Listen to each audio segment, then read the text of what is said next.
தமிழ் உறவுகள் அனைவருக்கும் வணக்கம். நமது வாகை தமிழ்ச்சங்கத்தில் இந்த மார்கழி மாதத்தை இன்னும் சிறப்படைய செய்யும் விதமாக திருப்பாவை திருவெம்பாவையில் இருக்கக்கூடிய பாடல்களை தொடர் சொற்பொழிவு நிகழ்வாக நம்ம பார்த்துட்ருக்கோம் இந்த மாதம் முழுவதும்.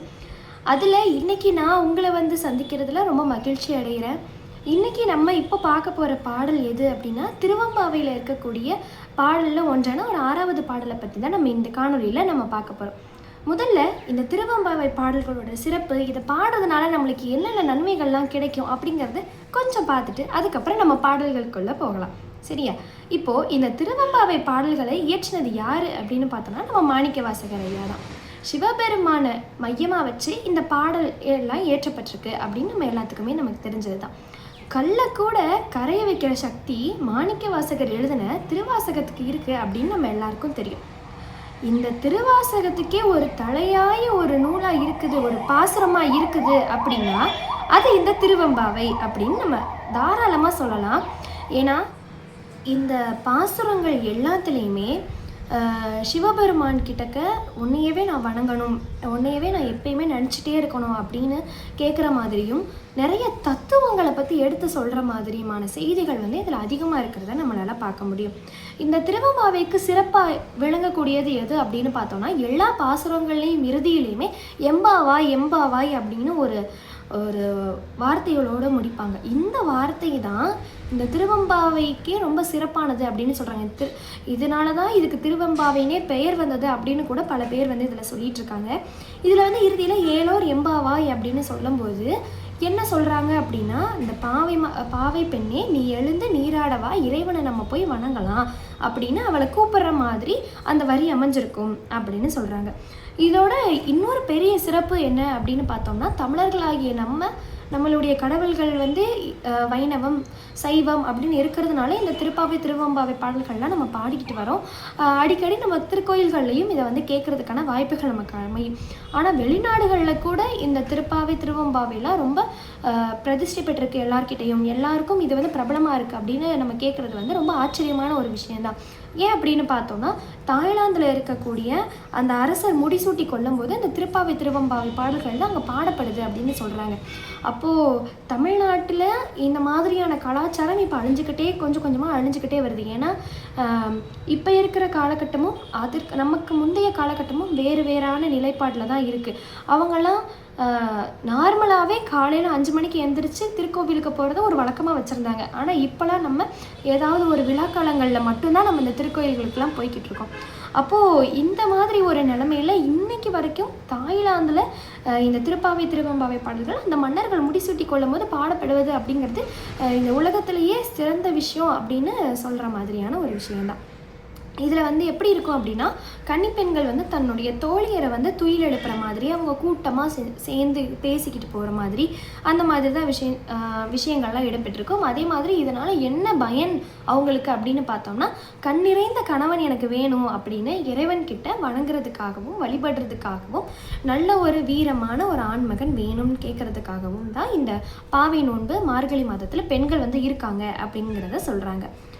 அடுத்து நம்ம பார்த்தோம் அப்படின்னா, மார்கழி மாதத்தில் நம்ம காலையில் ஏன் எழுந்திருக்கணும் அப்படின்னு ஒரு கேள்வி வரும். ஏன் மற்ற மாதங்களில் நம்ம எந்திரிக்கக்கூடாதா, மற்ற மாதங்களில் இறைவனெல்லாம் நம்ம வணங்கக்கூடாதா அப்படின்னு நிறையா நம்ம மனசுக்குள்ளே நிறைய வினாக்கள் இருக்கும். ஏன் மார்கழி மாதத்தில் அப்படிங்கிறதுக்கும் இவரோட பாடல்கள்லேயே இவர் அதிகமான விஷயங்கள் அறிவியல் நுணுக்கங்கள்லாம் நிறைய சொல்லியிருப்பார்.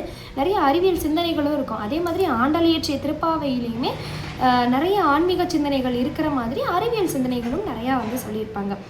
அதிகாலையில் எந்திரிச்சு குளித்து நம்ம விரதம் இருந்து நீராடி நம்ம கோவிலுக்கு இறைவனை சந்திக்க போவோம் இல்லையா? இந்த மாதிரியான இப்படி நம்ம செய்யும்போது மற்ற நாட்களில் நம்ம இறைவனை வணங்கினா என்ன நன்மைகள்லாம் கிடைக்குமோ அதை விட அதிகமான நன்மைகள் நம்மளுக்கு இந்த மார்கழி மாதத்தில் இறைவனை வணங்குறதுனால கிடைக்கும்.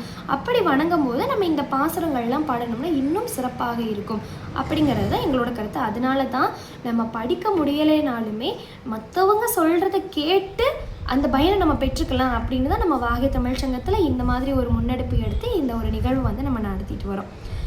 இந்த மார்கழி மாதத்தில் பிரம்ம முகூர்த்தத்தில் நம்மளுக்கு வந்து எப்படி இருக்கும் அப்படின்னா, இந்த காற்று வந்து ரொம்ப தூய்மையானதாக இருக்குமா. நம்மளுக்கு இருக்கக்கூடிய அந்த காற்று நம்ம சொல்லுவோம்ல, அதிகாலை பிரம்ம முகூர்த்தத்தில் எந்திரிச்சு நம்ம இறைவனை வணங்கினா நம்ம நினச்சதெல்லாம் நடக்கும் அப்படின்னு ஒரு ஐதீகம் வந்து நம்ம எல்லாருக்கிட்டேயுமே இருக்கும்.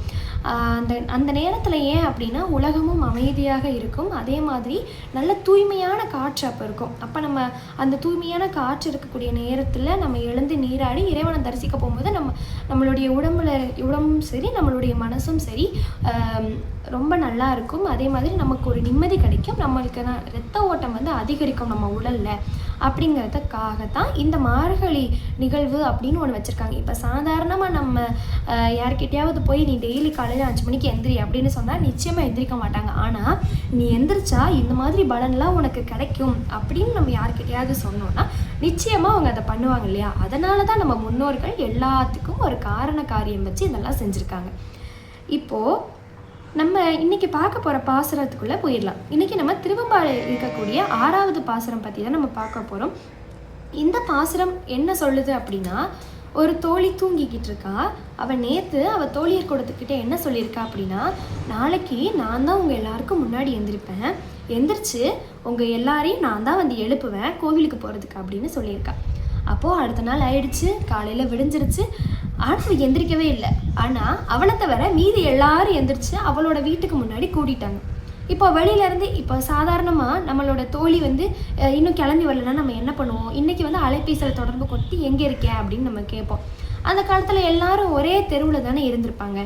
அப்போது வீட்டுக்கு போய் கதவெல்லாம் தட்டுறாங்க. நீ ஏன் இன்னும் எந்திரிக்க மாட்டேங்கிற, எந்திரி, கடவுளே நம்மளை பார்க்க வீதிக்கு வந்துட்டாரு, நாங்கள் எல்லாரும் அவரை வந்து போற்றி பாடிட்டு இருக்கோம், நீ தானே எங்களை வந்து எழுப்புறேன்னு சொன்னேன், ஆனால் நீ இன்னும் எந்திரிக்கவே இல்லை, நாங்கள் எல்லாரும் எந்திரிச்சு கிளம்பி வந்துட்டோம் நம்ம போகிறதுக்காக, வா சீக்கிரமாக நீராட போகலாம், ஏன் நீ இன்னும் பேசவே மாட்டேங்கிற, கதவையாவது துறை அப்படின்னு சொல்லிட்டு கேட்குற மாதிரியான ஒரு பாடல். ரொம்ப நல்ல பாடல். இந்த முதல் 8 பாடல்கள் இருக்கிறது எப்படி அப்படின்னா, நம்மளோட நடப்பு வாழ்க்கையில் நம்மளுடைய தோழிக்கிட்டேயோ தோழியர்கிட்டையோ இல்லை வேறு ஏதாவது மற்ற நண்பர்கள்கிட்ட எப்படி சகஜமாக பேசிக்குவோமோ அந்த மாதிரி இருக்கக்கூடிய பாடல் தான். ஆனால் அதில் இருக்கக்கூடிய தத்துவம் வந்து நம்ம பார்க்கும்போது இன்றைக்கி சாதாரணமாக நம்ம பேசுகிற வார்த்தைகளில் கூட பல விஷயங்கள் வந்து இருக்குது அப்படின்னு நம்மளுக்கு நினைவூட்டுற மாதிரியான வார்த்தைகள்லாம் இதில் வந்து இருக்குது. வாங்க நம்ம பாடல் வந்து பார்க்கலாம். மானே நீ நென்னலை நாளை வந்து உங்களை நானே எழுப்புவேன் என்றலும் நானாமே போன திசை பகராய் அப்படின்னு சொல்கிறாங்க. இதில் நமக்கு படித்தாலே வந்து தெரியும். மானே நீ அந்த பொண்ணை பார்த்து சொல்கிறாங்க, நீ தானே நேற்று எங்ககிட்ட வந்து சொன்ன நாளைக்கு நான் வந்து உங்களை எழுப்புவேன் அப்படின்னு. இன்னும் புலர்ந்தின்றோ, இன்னும் உனக்கு விடியவே இல்லையா, வானே நிலனே பிறவே அறிவறியான். இதில் வந்து என்ன சொல்கிறாங்க, சிவபெருமானோட சிறப்புகளை பற்றி சொல்கிறாங்க. அதாவது வானில் இருக்கக்கூடியவர்களும் இந்த நிலத்தில் இருக்கக்கூடியவர்களும் யாருமே அறிந்திடாத ஒரு மர்மம் மாதிரி நம்ம சிவபெருமான் வந்து இருக்காரு அப்படின்னு சொல்லிட்டு அவரை பற்றி சொல்கிறாங்க. இந்த இடத்துல வந்து நம்ம அவரை அடிமுடி காட்டின செய்தியை கூட நம்ம பார்க்கலாம். இப்போ திருமாலும் பிரம்மாவும் சிவபெருமானுடைய அடியையும் முடியும் காண போனாங்க. ஆனால் 2 பேராலையுமே அவரோட அடியையும் முடியும் காண முடியலை. அப்படி வந்து ஆதியும் அந்தமும் இல்லாத ஒரு அருட்பெரும் ஜோதி தான் நம்மளுடைய இறைவன். அந்த இறைவனை பார்க்குறதுக்காக நாங்கள் எல்லாரும் தயாராக வந்துட்டோம் அப்படின்னு அந்த பொண்ணு வந்து சொல்கிறான். தானே வந்து எம்மை தலையணிந்து ஆட்கொண்டருளும் வான்வார் கடல் பாடி வந்தாருக்கு உன் வாய்த்திரவாய் அப்படின்னு அதாவது என்ன சொல்கிறாங்க அப்படின்னா, அவனே நம்மளை வந்து ஆட்கொண்டுக்குவான். நம்ம போய் அவனை கஷ்டப்பட்டு வணங்கி பரிகாரம் பண்ணி விரதம் இருந்து அவனை பார்க்கணுன்னு அவசியமே கிடையாது. அவனுக்கே நம்ம எல்லாரையும் ரொம்ப பிடிக்கும். அவனே நம்மளை தேடி வந்துடுவான். ஆனால் நீ ஏன் இன்னும் எந்திரிக்காமல் இருக்கன்னு தான் எனக்கு புரியலை. நான் இவ்வளோ நேரம் பேசிகிட்டு இருக்கேனே, நீ உள்ளேருந்து நான் எந்திரிச்சிட்டேன் அப்படின்னு கூட சொல்லலையே, கதவையும் திறக்க மாட்டேங்கிறியே, ஒன்று பேசு இல்லை கதவையாவது வந்து தொற அப்படின்னு அந்த பொண்ணு வந்து சொல்கிறான். ஊனே ஊர்காய் உனக்கே ஊரும் எமக்கு ஏனோருக்கும் தங்களை பாடேலோர் எம்பாவாய் அப்படின்னு அதாவது இறைவனை பாடுறதுக்காக நாங்கள் எல்லாரும் தயாராக உன் வீட்டு வாசல் முன்னாடி வந்து நின்றுட்டோம். அப்படிப்பட்ட சிறப்புடைய இறைவனை பாடுற அந்த நாங்கள் அவரை பற்றி சிறப்பாக சொல்லுவோம் இல்லையா, அந்த இது கூட உன் காதில் வந்து கேட்கலையா, நீ ஏன் அது கேட்டும் கேட்காத மாதிரி ஏன் படுத்திருக்க, சீக்கிரமாக எந்திரிச்சு வா, நம்ம நீராடிட்டு போய் இறைவனை பார்க்கலாம், இறைவன் நம்மளுக்காக அங்கே காத்திருப்பாரு அப்படின்னு இந்த பாட்டை வந்து முடிக்கிறாரு மாணிக்க வாசகர். அப்போ இதில் முதல்ல என்ன சொல்கிறாங்க அப்படின்னா, நல்ல அழகான மான் மாதிரி கண் இருக்கக்கூடிய பெண்ணே, நீ தானே சொன்ன நாளைக்கு நான் வந்து உங்களை வேகமாக எழுப்பிடுவேன், யாரும் எந்திரிச்சிடாதீங்க அப்படின்னு நீ தானே எங்கள் கிட்டக்க வந்து சொன்ன. அந்த வார்த்தை எங்கே போச்சு, எந்த திசையில் போச்சு? நீ சொன்னதை நீயே மறந்துட்டியா? அதனால தான் இப்போ நாங்கள் கூப்பிட்டும் கதவை திறக்காமல் இருக்கியா அப்படின்னு முதல் வரியில் கேட்குறாவ. அப்போது அடுத்த லைன் என்ன, இப்போ நம்ம சாதாரணமாக நம்ம ஃப்ரெண்டு கிட்ட கேட்டால் என்ன சொல்லுவோம், நீ எத்தனை தடவை இது மாதிரி நீ சொல்லிட்டு இப்போ மறந்துட்டு வந்திருக்க பார்த்தியா அப்படின்னு சொல்லுவோம்ல. அந்த மாதிரி அவள் தோழிக்கிட்ட கேட்குறா, இது போல் பலமுறை நீ பல விஷயங்களை கூறி மறுத்து விட்டாய், செய்ய மறந்து விட்டாய். போனதெல்லாம் போகட்டும், விட்டுவிடு, அதெல்லாம் விற்று போனதெல்லாம் போயிடுச்சு. இப்பொழுது நான் சொல்வதை கொஞ்சமாவது கேள், காது கொடுத்து கேளு. நீ தூங்கிக்கிட்டே இருக்கன்னு எனக்கு தெரியுது, ஆனால் நான் சொல்கிறத கொஞ்சமாவது காது கொடுத்து கேளு. உன் வீட்டுக்கு பக்கத்தில் இருக்கக்கூடிய தோழியும் என் வீட்டுக்கு பக்கத்தில் இருக்க தோழி, நம்ம இது எல்லாரோட தோழிகளும் தூக்கத்துலேருந்து எந்திரிச்சு வந்தாச்சு. எல்லாரும் உன் வீட்டு வாசலில் தான் நின்றுட்டு இருக்கோம். ஆனால் நீ இன்னும் எந்திரிக்காமல் இருக்கியே அப்படின்னு சொல்கிறா. வாசல் கதவை வந்து திறக்கலைன்னா என்ன, நீ வந்து வாயை திறந்தாவது பேசு, நான் எந்திரிச்சிட்டேன் இந்த வந்துடுறேன் அப்படின்னாவது நீ சொல்லலாம்ல அப்படின்னு சொல்லிட்டு ரொம்ப நேரம் பேசிக்கிட்டே இருக்காங்க. அவள் உள்ளேருந்து பேசவே மாட்டேங்கிறா. இப்போ நம்ம ஃப்ரெண்டு வந்துட்டு நம்ம ஒரு 10 மணிக்கு நம்ம கிளம்புறோம் அப்படின்னு சொன்னால் அவளும் நம்ம 10 மணிக்கு நம்மளை கூப்பிட வந்துடுவாங்க இல்லையா. ஆனால் நம்மளுக்கு ஏதோ ஒரு விஷயம்னால தாமதம் ஆகிடுச்சுன்னு வச்சுக்கோங்க, அவங்க ஃபோன் போட்டாலும் நம்ம எதுவுமே பேச மாட்டோம்ல. ஏன்னா நமக்கே தெரியும் நம்ம வந்து தப்பு பண்ணிவிட்டு நம்மளுக்காக எல்லோரும் காத்திருப்பாங்க அப்படின்னு. அதே நிலமை தான் அந்த தோழிக்கும். அவள் என்ன நினைக்கிறா, அச்சோ நம்ம எல்லாரும் எழுப்புறோன்னு சொன்னோமே, எல்லாரும் நமக்காக காத்திருப்பாங்களே அப்படின்னு நீ வந்து பயந்து கூச்சப்பட்டுக்கிட்டு என்கிட்ட நீ பேச மாட்டேங்கிறியா அப்படின்னு அவளை பார்த்து கேட்குறா. கேட்ட உடனே உலகையே காத்தருளக்கூடிய கருணை கடல் தான் நம்மளுடைய சிவபெருமான். அவரை நாங்கள் எப்படி போற்றி பாடி வந்துட்டுருக்கோம் உன் வீட்டுக்கு பக்கத்தில், அது எவ்வளோ சத்தமாக இருக்குது. இந்த தெருவில் இருக்க எல்லாருமே வீட்டுக்கு வெளியில் வந்து பார்க்குறாங்க, யாராவது சிவபெருமானோட புகழை பாடிட்டு போகிறது கூட்டமா அப்படின்னு வந்து பார்க்குறாங்க. ஆனால் அதை கேட்டு நீயே இன்னும் சத்தம் எதுவும் கொடுக்காம இருக்க, அதை கேட்டு உன் மனசு கொஞ்சம் கூட உன் மனசு உருகலையா, இல்லை உன் காதுகளுக்கு தான் அது கேட்கலையா அப்படின்னு அந்த தோழி வந்து சொல்கிறா. சொன்னதுக்கப்புறம் நீ அவனை நினச்சி அதாவது என்ன சொல்கிறாங்க அப்படின்னா, நீ அவனை நினைக்காம தூங்கிக்கிட்டு இருக்க, நாங்கள்லாம் அவனை நினச்சிட்டு எந்திரிச்சிட்டோம். ஆனால் நம்ம நினச்சாலும் நினைக்கலைனாலும் சிவபெருமான் கண்டிப்பாக நம்மளுக்கு அருள் புரிவார், நீ அதை பற்றிலாம் கவலையே படாத அப்படின்னு சொல்கிறா. ஆனால் அவர் நம்மளுக்கு ஆசி புரிவாருன்றதுக்காக நம்ம இப்படியே இருக்கலாமா, அது தப்பு தானே. அதனால நீ உடனே எந்திரிச்சு வா, நம்ம போய் அவரை பார்க்கலாம். இந்த உலகத்தில் உள்ள எல்லாருக்குமே அவர் பொதுவானவர் தான், அவர் யாருக்குமே ஏற்றத்தாழ்வே பார்க்கவே மாட்டார். அதனால் நம்ம கருணை வடிவான சிவபெருமானை வணங்குறதுக்காக நாங்கள் எல்லாரும் கிளம்பி வந்துட்டோம், நம்ம அவரை வாயார போற்றி பாடுறதுக்காக நீயும் எழுந்து வா அப்படின்னு இந்த பாசுரத்தை வந்து முடிச்சிடுறாரு மாணிக்கவாசகர். அப்போது இதில் வந்து என்ன சொல்கிறாங்க அப்படின்னா, அந்த தோழிகள் எல்லாருமே எவ்வளோ சகஜமாக அந்த காலத்தில் வந்து இருந்திருக்காங்க. இந்த காலகட்டத்தில் தான் நம்ம பக்கத்து வீட்டு கூட பேசுகிறதுக்கான வாய்ப்பே இல்லாமல் போச்சு. ஏன்னா எல்லாமே நம்மளுக்கு அடுக்குமாடி குடியிருப்புகள் மாதிரி ஆயிடுச்சு. இன்னும் சில கிராமங்களில் மட்டும்தான் பக்கத்து வீடு அண்டை வீட்டுக்காரவங்கள இருக்கிறவங்களாம் நம்மளுடைய உறவின் முறைகள் அப்படிங்க இருக்கிற மாதிரியான ஒரு நிலமை இருக்குது. ஆனால் இந்த தோழி வந்து சொல்கிறா பாருங்களேன், நீ வந்து நேற்று நீ தானே நான் எங்ககிட்ட வந்து சொன்னேன் எங்கள் எல்லாரையும் வந்து எழுப்புவேன்னு, ஆனால் நீயே இன்னும் எந்திரிக்காமல் இருக்க பார்த்தியா அப்படின்னு ஒரு கேலியாக தான் சொல்கிறா. அவளை அந்த இடத்துல அதட்டி கூட அவள் வந்து சொல்லலை. அப்போது அந்த தோழியருக்குள்ளே இருக்கக்கூடிய அந்த உறவு, அந்த பாசம், அதெல்லாம் சொல்லிட்டு இறைவனுக்கும் நமக்கும் அந்த தொடர்பு தான் இருக்குது, இறைவனும் நம்மளை மாதிரி தான், நம்மளுடைய ஒரு ஃப்ரெண்டு தான் அப்படின்னு சொல்லிட்டு அந்த தோழி வந்து இன்னொரு தோழிக்கிட்ட வந்து சொல்கிறா. அப்போது இறைவன் அருள் அப்படிங்கிறது ஏழை பணக்காரன், இந்த வீட்டுக்காரவங்க அந்த வீட்டுக்காரவங்க அப்படின்னு யாருக்கும் பாரபட்சமின்றி எல்லாருக்கும் பொதுவாக கிடைக்கக்கூடியது அப்படிங்கிறத இந்த பாசுரம் வழியாக விளக்குறாங்க. ஏன்னா அந்த காலத்தில் வந்து ஒவ்வொரு முறை தான் வச்சுருப்பாங்க. அதாவது இவங்க தான் கோவிலுக்குள்ளே போகணும், இவங்க தான் கோவிலுக்குள்ளே இதெல்லாம் பண்ணணும், இவங்க வந்து கருவறையோடு நின்றணும், கருவறைக்குள்ளே யாரும் போகக்கூடாது, கோவிலுக்குள்ளே இவங்கெல்லாம் வரக்கூடாது அப்படின்ற நிலைப்பாடுகள்லாம் நிறையாவே இருந்தது. அதை பற்றி நம்ம எல்லாத்துக்குமே தெரியும். ஆனால் இந்த காலகட்டத்தில் அது எல்லாமே மாறி மாறி வந்திருக்கு. ஆனால் அந்த காலகட்டத்தில் இது எல்லாமே இல்லாமல் ஒரு நிலையில் பெண்கள் வந்து காலையில் நீராடி இறைவனை வணங்குறாங்க. ஏன்னா அவங்களுடைய வாழ்க்கை துணைக்காகவும் அவங்களுடைய இல்லறம், அதுக்கப்புறம் அவங்களுடைய தகப்பனார் வீடு, அவங்க பிறந்த வீடு எல்லாருமே நல்ல வளங்களோடும் நலங்களோடும் இருக்கணும் அப்படிங்கிறதுக்காக அவங்க இந்த மார்கழி நோன்பு இருக்க போகிறாங்க. அப்போ நடக்கக்கூடிய நிகழ்வுகள் தான் இந்த நிகழ்வுகள் எல்லாமே. இப்போ சாதாரணமாக நம்ம வீட்டில் ஒரு விழா வச்சோம் அப்படின்னா நம்ம அது எப்படி நடக்கும்? சின்ன பிள்ளைங்களாம் தூங்கிட்டு இருப்பாங்க, அம்மா நம்ம பெரியம்மா எல்லாரும் வேலை பார்த்துட்டு இருப்பாங்க இல்லையா? அப்போ அவங்க எப்படி நம்மளை எழுப்புவாங்க? இப்படி தானே எழுப்புவாங்க, வா வா நம்ம சீக்கிரமாக கோவிலுக்கு போகணும் அப்படின்னு. அந்த மாதிரியான ஒரு நிலைப்பாடு தான். அப்போ நம்ம அம்மாவே நம்மளை எழுப்பும் போது என்ன சொல்லி எழுப்புவாங்க? அந்த கோவிலுக்கு போனால் அந்த சிவபெருமான் ரொம்ப சக்தி வாய்ந்தவர், அந்த கோவில் ரொம்ப அழகாக இருக்கும், போகிற வழியெல்லாம் இப்படி இருக்கும், அழகாக இருக்கும், நீ இது பார்க்கலாம் அது பார்க்கலாம் மயில் பார்க்கலாம் அப்படி சொல்லி தானே நம்மளை சின்ன பிள்ளையில கூட்டிகிட்டு போயிருப்பாங்க. அதே மாதிரியான ஒரு நிலை தான் இந்த இடத்துல. நம்ம நினச்சாலும் நினைக்காம போனாலும் இறைவன் அருள் அப்படிங்கிறது நம்மளுக்கு கண்டிப்பாக கிடைக்கும். ஏன்னா இறைவன் அப்படிங்கிறவர் உனக்கு தான் கொடுப்பேன், உனக்கு 10%, உனக்கு 50%, நீ வந்து 10 நாள் என்னை வந்து நினச்ச, நீ வந்து எனக்காக இவ்வளவு செஞ்ச, நீ எனக்கு அபிஷேகம்லாம் பண்ண, அதனால நான் 2 நாள் உன்னையவே நினச்சிட்ருக்கேன் அப்படின்னு எந்த இறைவனும் நம்மளை அப்படி நினைக்கவே மாட்டாங்க. இறைவனுக்கு எல்லாத்துக்குமே நம்ம எல்லாரும் சமம் மட்டும்தான். நம்மளுக்கு எப்படி இப்போ எனக்கு சிவன் பிடிச்சா உங்களுக்கும் சிவன் பிடிச்சிருக்கும், அப்போ இது ஏன் சிவன் அப்படின்னு நான் உரிமை கொண்டாட முடியாது இல்லையா? அந்த மாதிரியே சிவபெருமானுக்கும் எல்லாரும் அவரோட பிள்ளைகள் தான். அப்போது இன்றைக்கி இருக்கிற காலகட்டத்தில் நம்ம சில நேரம் வந்து நம்மளுக்கு பிடிச்ச மாதிரி ஏதாவது ஒரு விஷயம் நடந்தால் என்ன பண்ணுவோம்?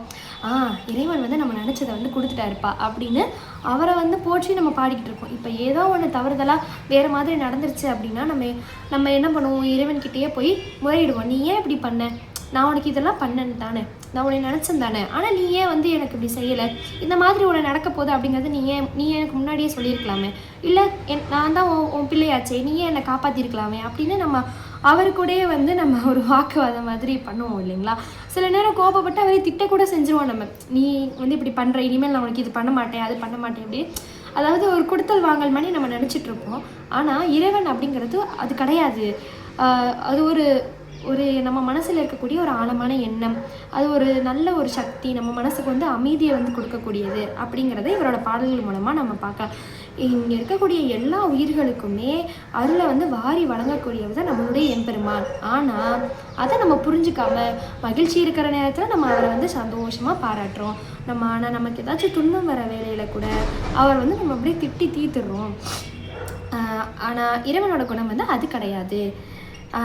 நம்ம வந்து எப்பயுமே எனக்கு வந்து இது வேணும் அப்படிங்கிறதுக்காக இறைவனை வணங்குறதை விட, இதை வணங்கினா எனக்கு இது நடக்கும்னு எனக்கு தெரியும், நீ எனக்கு எல்லாமே கொடுப்பேன்னு எனக்கு தெரியும், இருந்தாலும் நான் உன்னை டெய்லி நினச்சிக்கிறேன், நீ என் கூடவே எப்பவும் இரு அப்படின்னு சொன்னால் மட்டும் போதும், இறைவன் நம்மளுக்கு எல்லாத்தையும் கொடுத்துருவாரு அப்படிங்கிறத மாணிக்கவாசகர் தன்னுடைய பாடல்கள் எல்லாத்துலேயுமே வரிசையாக சொல்லிட்டு வருவார். இது வந்து எல்லாமே ஒவ்வொரு காட்சி தான். இந்த ஒரு காட்சி நடக்கும்போது சிவபெருமானோட சிறப்புகள் வந்து இப்படி சொல்கிறாங்க. ஏன்னா அந்த காலத்தில் வந்து வீதி உள்ளாலாம் வருவாங்க இல்லையா? இப்போ நம்ம குற்றால குறவஞ்செல்லாம் பார்த்தோன்னா நம்ம தலைவன் வந்து பாட்டுடை தலைவன் வீதியில் வந்து வருவார், அவரை பார்த்து பெண்கள்லாம் மயங்குவாங்க அப்படிங்கிற மாதிரியான நிலை இருக்கும். அதே மாதிரி இங்கேயும் வந்து சிவபெருமான் வெளியில் வராரு. ஏன்னா ஒரு சில பேரால் திருக்கோயிலுக்கு வந்து இறைவனை வணங்குறது சிரமமாக இருந்திருக்கலாம். அவங்களுக்கு காட்சி கொடுக்க தான் இந்த மாதிரி அவங்க வீதியை சுற்றி வர்றது, அந்த மாதிரியான நிகழ்வுகள்லாம் இருக்கும். அப்படி இறைவன் வரும்போது இறைவனை வந்து நம்ம வணங்கணும், அதுக்காக சீக்கிரம் நீராடி சீக்கிரமாக இறைவனுக்காக எல்லா பணிவிடைகளையும் செய்யணும், நம்ம அதுக்காக திருக்கோயிலுக்கு போகணும், சீக்கிரம் எழுந்து வா அப்படின்னு சொல்கிற மாதிரி தான் இந்த பாடல்கள்லாம் அமைஞ்சிருக்கும். இந்த பாடல்கள் எல்லாத்தையுமே நம்ம படிக்கும்போது நமக்கு வந்து ஒரு நாடகம் பார்த்தா என்ன மாதிரியான உணர்வு நமக்கு வருமோ அதே மாதிரியான உணர்வு தான் இந்த பாடல் படிக்கும்போது வரும். இந்த பாட்டை படிக்கும்போது இது ஒரு செய்யுள், இது ரொம்ப கடினமாக இருக்கும், கடினமான வார்த்தைகளாக இருக்கும், நம்மளுக்கு படித்தா புரியாது அப்படிங்கிற எண்ணம் நிச்சயமாக உங்கள் யாருக்குமே வேண்டாம். நீங்கள் படித்தீங்க அப்படின்னா எளிமையாக இருக்கக்கூடிய வார்த்தைகளை தான் பயன்படுத்தியிருப்பாங்க. அதே மாதிரி நம்மளுக்கு புரியலைனாலுமே ஒரு சில வார்த்தைகளை நம்ம கொண்டு கூட்டி பொருள் கொண்டோம் அப்படின்னா நம்மளுக்கு அந்த செய்தி என்ன சொல்ல வராங்க, நிகழ்வு சொல்ல வராங்க அப்படிங்கிறது நமக்கு வந்து புரிஞ்சிடும். அப்போது இந்த மார்கழி மாதத்தில் யார் யாருக்கெல்லாம் இந்த திருவெம்பாவை படிக்கக்கூடிய வாய்ப்பு இல்லையோ நமது வாகை தமிழ் சங்கம் நடத்தக்கூடிய இந்த தொடர் கருத்தரங்கை நீங்கள் கண்டிப்பாக பாருங்கள். 30 நாளுக்கும் 30 பாசுரங்கள் அப்படின்னு திருவெம்பாவை பாடல்கள்லாம் நிறைய உரையாளர்கள் சிறப்பான முறையில் நம்மளுக்காக பேசிகிட்டு இருக்காங்க. எல்லாரும் நம்ம வாகை தமிழ் சங்கத்துக்கு தொடர்ந்து உங்களுடைய பங்களிப்பையும் ஆதரவையும் கொடுத்துட்டு வாங்க. அனைவரும் இந்த மார்கழி மாதத்தில் இறைவனை வணங்குங்க. அப்படி வணங்க முடியாதவர்கள் எங்களுடைய கருத்தரங்கை கேட்டு மகிழுங்க அப்படின்னு சொல்லி வாய்ப்பளித்த அனைவருக்கும் நன்றி பாராட்டி விடைபெறுகிறேன். நன்றி, வணக்கம்.